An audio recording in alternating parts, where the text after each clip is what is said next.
Ahojte, v dnešnom videu by som chcela povedať niečo k tomu, prečo sme si vybrali práve parochne a chcela by som vám trošku priblížiť moju viac ako 10-ročnú strastiplnú púť hľadania nejakej vhodnej alternatívy na moju hlavu, aby som vyzerala tak, ako chcem.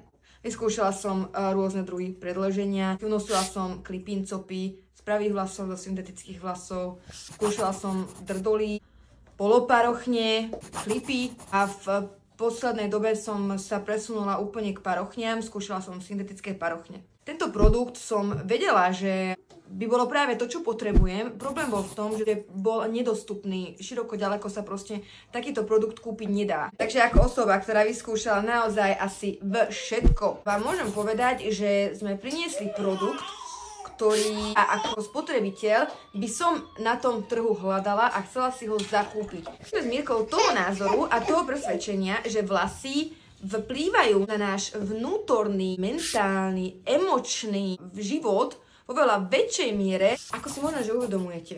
Pretože ono s tým potom súvisí strašne veľa vecí.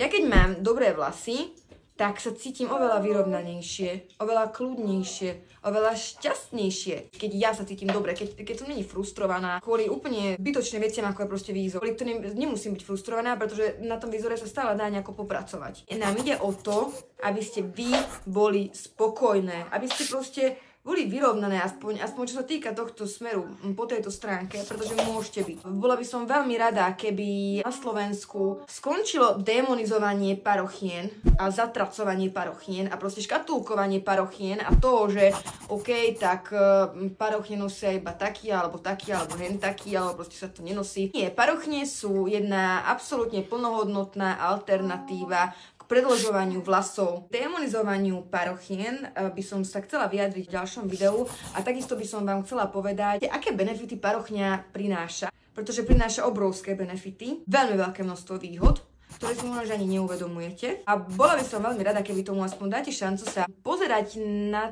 túto celú problematiku, na tento celý náš produkt, aby ste sa na to pozerali viac našimi očami, na toto celé a pochopili vlastne náš zámer, náš cieľ, a sa chytili tejto šance si uľahčiť extrémne život s takýmto veľmi dobrým produktom. Takže teším sa na vás na budúce a prajem vám veľmi pekný zvyšok dňa.